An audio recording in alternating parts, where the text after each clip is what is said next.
छत्रपती शिवाजी महाराज की जय। भवानी भारत माता की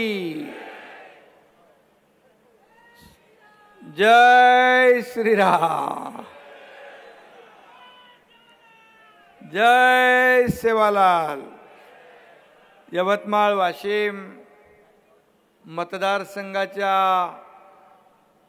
उमेदवार राजश्रीताई पाटील यांच्या आजच्या उमेदवारी अर्जाच्या आपण आताच भरून आलोय आणि यासाठी उपस्थित भर उन्हामध्ये कडाक्याचं ऊन आहे आणि आपण एवढ्या मोठ्या संख्येने या ठिकाणी सहभागी झालात त्याबद्दल मी मनापासून आपल्याला धन्यवाद देतो, मनापासून आपले आभार मानतो। खरं म्हणजे आजच्या या कार्यक्रमाला उपस्थित मंत्री आपले दादाजी भुसे, मंत्री संजय राठोडजी, खासदार हेमंत पाटील, आमदार मदनभाऊ येरावार, आमदार लखन मलिक, आमदार अशोक उईके, आमदार निलय नाईक, आमदार इंद्रनील नाईक, अर्जुन खोतकर, महादेव सुपारे, तारेंद्र बोर्डे, युसुफ शेठ पुंजानी, चंद्रकांत पाटील, क्रांती कामारकर, पराग पिंगळे, महेंद्र मानकर, तारिक लोखंडवाला, आपला राजेंद्र पटणी यांचा मुलगा इथं उपस्थित आहे। व्यासपीठावर खूप सर्वच मान्यवर, सगळ्यांची नावं घेत नाही,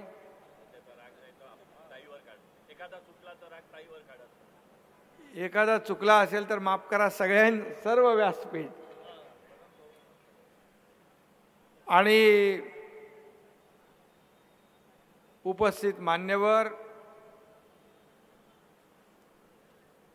आणि महायुतीचे सर्व कार्यकर्ते, बांधव, भगिनी, पत्रकार मित्रांनो, शिवसेना, भाजपा, राष्ट्रवादी, रिपाई आणि इतरही आपले जे काही सहकारी पक्ष आहेत त्यांचे सर्व कार्यकर्ते इथे उपस्थित आहेत, व्यासपीठावर पदाधिकारी उपस्थित आहेत, या सगळ्यांना मी मनापासून धन्यवाद देतो। खरं म्हणजे मला देखील आपल्याला भेटायचं होतं, आपलं दर्शन घ्यायचं होतं आणि मग हिंगोली अगोदर झालं आणि नंतर इथे या ठिकाणी पोहोचलो। हिंगोली मतदारसंघामध्ये देखील हेमंत पाटील खासदार आपले, त्यांच्या मनातला, त्यांच्या आणि महायुतीच्या सर्व लोकांनी शिफारस केलेला उमेदवार बाबूराव कदम याचाही फॉर्म भरून आम्ही या ठिकाणी आलो आणि आज राजश्रीताई आपण या ठिकाणी फॉर्म भरला आहे। खरं म्हणजे राजश्रीताईचं नातं मला आपल्याला सांगण्याची आवश्यकता नाही आणि आपल्या प्रत्येक ताईला माहेरचा ओढा असतो आणि त्या माहेरवाशीन म्हणजे आपल्या लेकीप्रमाणे आपली या यवतमाळ वाशिमची लेक म्हणून आज आपल्या समोर त्या लोकसभेच्या उमेदवार म्हणून आलेले आहेत।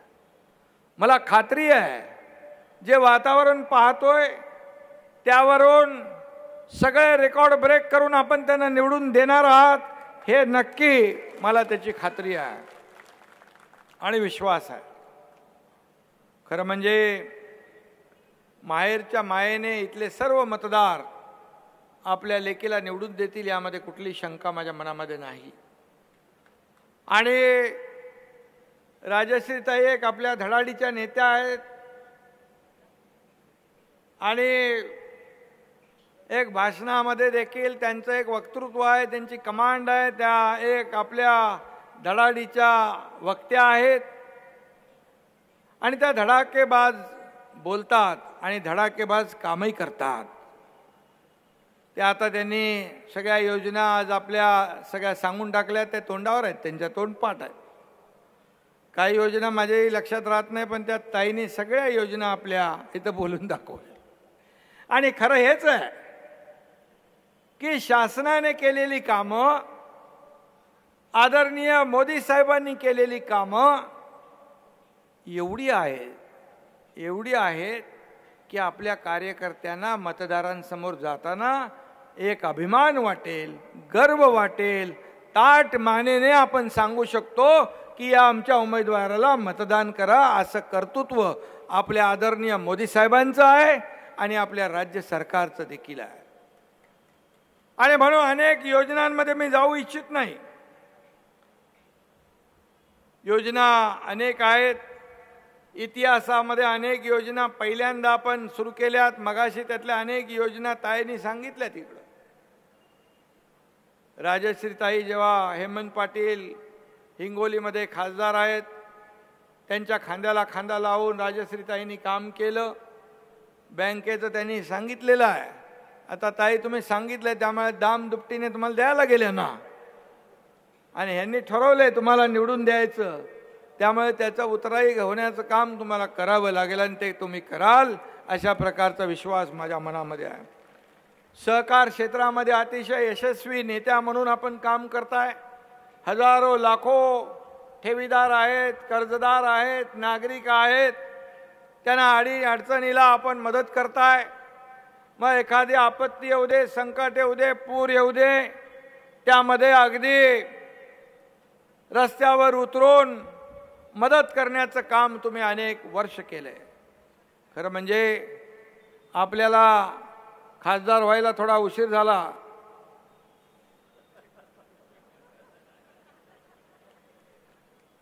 हेमंत तसं चांगला आहे, त्यांनी देखील खूप कामं केली. आज हिंगोलीमध्ये जी कामं केली त्यांनी, कोट्यावधी रुपयाची कामं 1.5-2 वर्षामध्ये केली. हळदीचं सांगितलं, प्रकल्प सांगितलं, बॅरेज सांगितले, पाण्या योजना सांगितल्या. आज तिथं देखील हिंगोलीमध्ये देखील आपला हा शिवसेनेचा महायुतीचा बालेकिल्ला, हे दोन्ही बालेकिल्ल्यामध्ये महायुतीचे दोन्ही खासदार निवडून आल्याशिवाय राहणार नाहीत अशा प्रकारचं वातावरण आहे. आणि इथं देखील यापूर्वी आपल्या खासदार भावनाताई त्यांनीही काम केलंय. 1.5-2 वर्षामध्ये माझ्याकडे येऊन अनेक कामांना त्यांनी गती दिली आहे, मार्गी लावलेली आहे. त्यांचाही नक्की कामांचा इथं फायदा राजश्रीताईला होईल.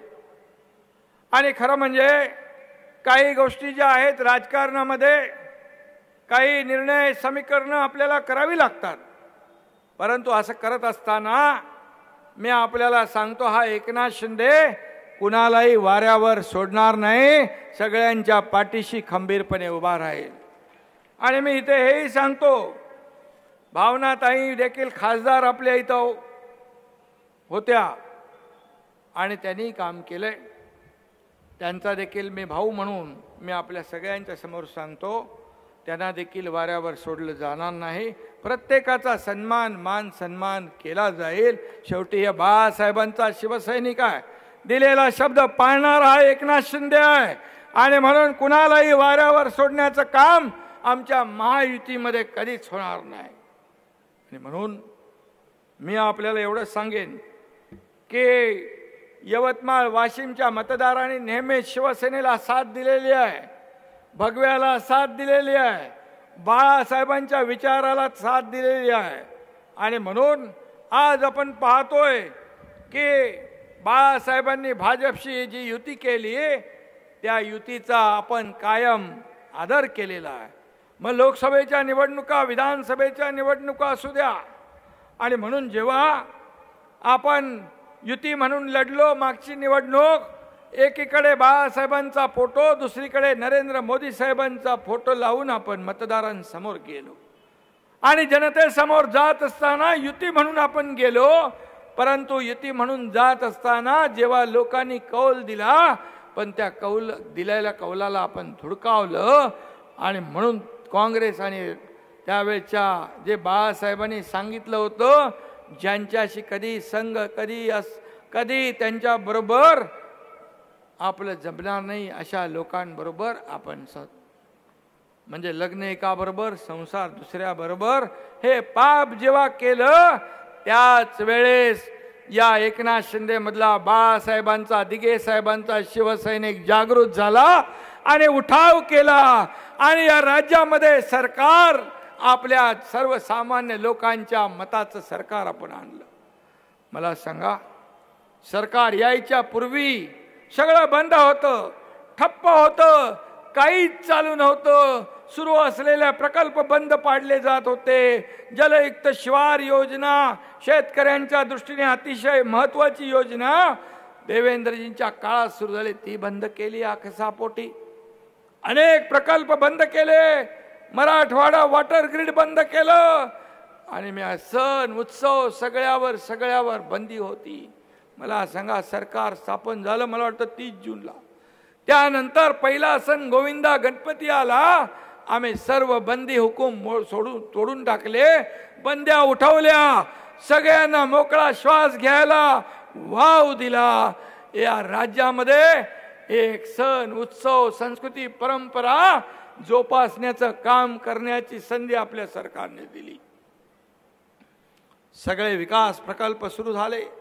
अगदी शेतकरी, कष्टकरी, कामगार, माता भगिनी, तरुण वर्ग, आपले ज्येष्ठ मंडळी, या सगळ्यांसाठी सर्व समावेशक आपण निर्णय घेतले.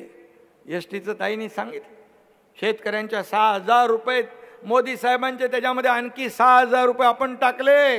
हे पहिलंच राज्य आहे मोदी साहेबांच्या 6,000 मध्ये आणखी 6,000 टाकणार. 12,000 रुपये आज शेतकऱ्याला मिळतात. पीक विमा योजनेमध्ये 1 रुपयात पीक विमा योजना देण्याचा ऐतिहासिक निर्णय आपल्या सरकारने घेतला. लेख लाडकी लखपती योजना केली, वयोश्री योजना ज्येष्ठांना केली, तरुणांना कामासाठी बंद असलेली नोकर भरती सुरू केली, स्किल डेव्हलपमेंट सेंटर सुरू केले. हजारो लाखो तरुणांना आज काम मिळू लागलं, हाताला काम मिळू लागलं. मग काय आम्ही पाप केला? आम्ही जो निर्णय घेतला हा निर्णय चुकीचा असता तर एवढे मोठे निर्णय घेण्याचं धाडस इतर कुणी केलं नसतं. आणि म्हणून या राज्यामध्ये जे वातावरण आहे हे आपलं सरकार सगळ्यांना वाटतंय, माता भगिनींना वाटतंय, माझ्या ज्येष्ठांना वाटतंय, तरुणांना वाटतंय, शेतकऱ्यांना वाटतंय. कारण हे सरकार 24/7 काम करणारं सरकार आहे. घरात बसून उंटावर शेळ हाकणारं हे सरकार नाही. फेसबुक लाईव्ह वर चालणारं सरकार नाही, तर फेस टू फेस चालणारं हे सरकार आहे. आणि म्हणून बांधावर जातो, शेतावर जातो, रस्त्यावर जातो, याची पण पोटदुखी होते. आज आपल्याला माहित आहे की एकीकडे या देशाचे प्रधानमंत्री या 10 वर्षामध्ये त्यांनी जे काम केलं, जे 50-60 वर्षात जे जमलं नाही ते 10 वर्षामध्ये करून दाखवण्याचं चमत्कार आदरणीय मोदी साहेबांनी केला. का गौरव वाटू नये त्यांचा? का अभिमान वाटू नये? त्याने आपल्या देशाचं नाव पूर्ण जगभरामध्ये रोशन करण्याचं काम केलं. आज भारत एक महासत्ता बनतोय. भारत आर्थिक बलवान होतोय. 11व्या नंबरवरून 5व्या नंबरवर मोदी साहेबांनी अर्थव्यवस्था आणली. इतर जगामध्ये इतर देशांची अर्थव्यवस्था डगमगली आहे, खचली आहे. अशा परिस्थितीत 5व्यावरून 11व्यावरून 5व्यावर, 5व्यावरून 3ऱ्यावर आणण्याचा निर्धार मोदी साहेबांनी केला. किती योजना आपल्यासाठी केल्यात, महिला भगिनींसाठी केल्यात. किती योजना, लोन होतं 1 लाखाचं 5 लाख, 5 लाखाचं 10 लाख, 25 लाख, 50 लाख. राजश्रीताईला माहीत असेल, आता 50 लाख रुपयापर्यंत केंद्र सरकारने ठरवलंय आपल्या माता भगिनींना कर्ज देण्याचं, बांधवांना कर्ज देण्याचं. हे ऐतिहासिक निर्णय आहेत. आज इतर देशातले मोठमोठे सगळे अध्यक्ष, राष्ट्रपती आज मोदीजींना बॉस म्हणतो, कोणी वाकून नमस्कार करतो, कोणी काय करतो, कोणी सेल्फी काढतो. कधी चित्र पाहिलं होतं आपण? मग अशा प्रधानमंत्री जे पूर्ण जीवन त्यांनी या देशाला समर्पित केलं, 10 वर्षात एकही दिवस सुट्टी घेतली नाही. नाहीतर दुसरे लोक वर्षातून 4 महिने परदेशी जातात थंड हवा खायला. मग कोणाचं काम करणार आपण? आणि मग अशा प्रधानमंत्र्याचा जेव्हा आपण गौरव करतो तेव्हा मला म्हणतात हे प्रधानमंत्री मोदी यांचे एजंट आहे. मी म्हणतो हो, मला अभिमान आहे. अरे परदेशात जाऊन आपल्या देशाची बदनामी करणाऱ्यांचे एजंट होण्यापेक्षा देशभक्त आणि राष्ट्रभक्त मोदींचं एजंट होणं कधीच चांगलं. हे जळफळाट आहे, जळफळाट. एक शेतकऱ्याचा मुलगा मुख्यमंत्री कसा होऊ शकतो? होता कामा नये का? काय तुमची जागीर आहे? सोन्याचा चमचा घेऊन आलेलीच मुख्यमंत्री व्हायचं? आज मला अभिमान आहे की मी लोकांमध्ये जातो. आज जर आम्ही चुकीचा निर्णय घेतला असता तर तुम्हाला मी सांगतो एवढ्या मोठ्या संख्येने लोक आले असते, पाठ फिरवली असते राजश्री ताईकडे, आमच्याकडे, सगळ्यांकडे. मी आपल्याला एवढंच सांगतो, मी एक सर्वसामान्य गोर गरीब शेतकऱ्याचा मुलगा आहे. मला शेतकऱ्याच्या गोर गरिबाच्या वेदनांची जाण आहे आणि म्हणून मी रात्रंदिवस काम करत असतो. ताई मगाशी म्हणाल्या 5 वाजतेपर्यंत काम, 5 कधी वाजतात कळतच नाही. शेवटी जबाबदारी घेतली आहे, पार पाडायची आहे. जबाबदारी घेऊन फक्त मिरवायचं काम मी कधीच करू शकत नाही, माझ्या रक्तात नाही. बाळासाहेबांनी ते मला शिकवलं नाही, दिघे साहेबांनी मला ते शिकवलं नाही. आणि म्हणून सगळं रात्रंदिवस झोपता उठताच एकनाथ शिंदे महायुती सरकार पडणार. स्थापन झाल्यापासून तुम्ही म्हणता रोज तुम्हालाही वाटलं अरे कधी पडलं तर प्रॉब्लेम होईल. आपलं आहे सरकार, हे आपले लोक आहेत, आपल्याला मदत करणारे आहेत. पण आज पडणार, उद्या पडणार. ज्योतिष संपले, त्यांना मी बोललो माझ्याकडून ज्योतिष पाठवू का तुम्हाला? असं हे जे काही वस्तुस्थिती वास्तवता मान्य केली पाहिजे. आणि म्हणून आज मी आपल्याला एवढंच सांगतोय की ही निवडणूक आपल्या देशासाठी, मोदींसाठी नाही, मोदीजींसाठी नाही. मोदीजी तर पुन्हा तिसऱ्यांदा प्रधानमंत्री बनणारच आहेत. फिर एक बार मोदी सरकार आने वाली ही है. पण ही निवडणूक एकनाथ शिंदेसाठी नाही, मोदी साहेबांसाठी नाही, राजश्रीताईसाठी नाही, ही देशासाठी महत्वाची आहे. ही देशासाठी निवडणूक महत्वाची आहे. कारण एक देशभक्त, राष्ट्रभक्त या देशाचा प्रधानमंत्री झाला. आज मला सांगा 370 कलम हटवण्याची हिम्मत कुणी दाखवली? राम मंदिर वही बनाएंगे, तारीख नहीं बताएंगे चेष्टा करणारे लोक देखील आपण पाहिले. पण मंदिर देखील बांधलं, तारीख देखील सांगितली, उद्घाटन देखील झालं. हे कोणी केलं असतं? हे बाळासाहेबांचं स्वप्न होतं, करोडो राम भक्तांचं स्वप्न होतं. हे पूर्ण करण्याचं काम कुणी केलं? मोदीजींनी केलं. अमित भाईंनी 370 कलम हटवलं. हे देशभक्त आणि राष्ट्रभक्तीचं काम आहे. आणि म्हणून असे प्रधानमंत्री आपल्याला लाभलेले आहेत. म्हणून आपल्या देशाला पुढे न्यायचं असेल, देशाला प्रगती करायची असेल, या देशाला महासत्ता बनवायचं असेल तर आपल्याला मोदी साहेबांशिवाय पर्याय नाही. आणि म्हणून मोदी साहेब म्हणतात अब की बार 400 पार म्हणतात. मग आपलं पण वाटा त्याच्यामध्ये अब की बार 45 पार हे आपलं पाहिजे.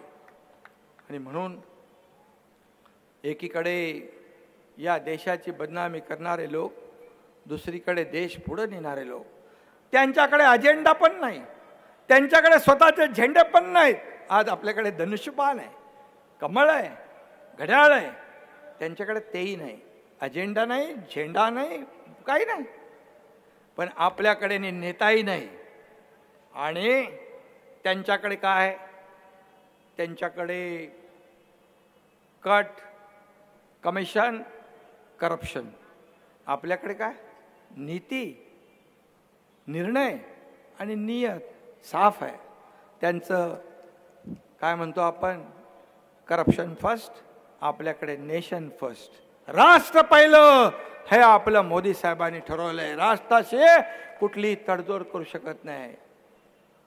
ज्यांनी या देशाच्या विरोधात वक्तव्य केलं महाराष्ट्र भवनाच्या वर वक्तव्य केलं विरोधामध्ये, जे श्रीनगरमध्ये आपण बांधतोय त्यांच्या मांडीला मांडी लावून बसतात, बाळासाहेबांचे विचार सोडले, त्यांना लोक कसं माफ करणार?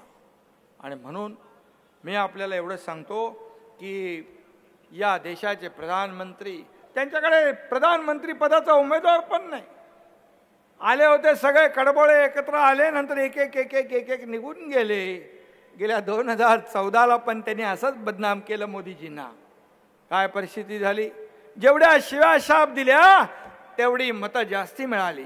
2019ला पण शिव्या शाप दिल्या तेवढी मतं जास्ती मिळाली. विरोधी पक्ष नेता बनवायचे एवढे देखील खासदार निवडून आले नाही. आणि आताची परिस्थिती तर अतिशय भयानक आहे. मोदी द्वेषाने पछाडलेले लोक आहेत. एकीकडे मोदी द्वेषाने पछाडलेले, या देश विरोधी बदनामी देशाची करणारे, आणि दुसरीकडे विकासाचा अजेंडा घेऊन चालणारे. या देशातल्या जनतेला कसं गरिबीच्या बाहेर काढायचं? काही लोकांनी पूर्वी गरिबी हटाओ नारा दिला. गरीब हटले नाहीत, गरिबी नाही हटले. गरीब हटले पण गरिबी नाही हटली. आज मी अभिमानाने सांगतो, 25 कोटी लोकांना मोदी साहेबांनी दारिद्र्य रेषेच्या बाहेर काढलं. 25 कोटी हा आकडा छोटा नाही. 80 कोटी जनतेला जे कोविडमध्ये धान्य मोफत देण्याचा निर्णय घेतला, तो पुढे 5 वर्ष कायम ठेवला.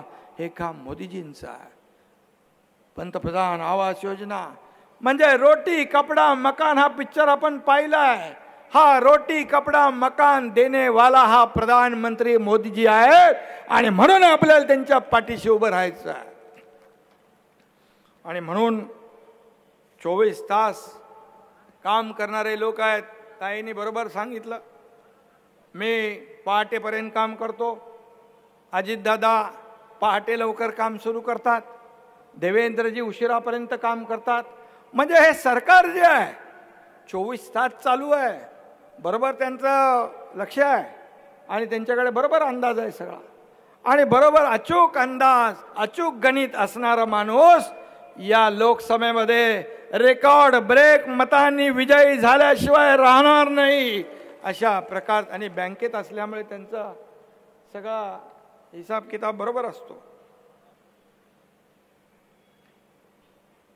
आणि म्हणून मी आपल्याला एवढंच सांगतो की मी मध्ये 4-5 तास म्हणाले कुठे गेले मुख्यमंत्री, गायब झाले.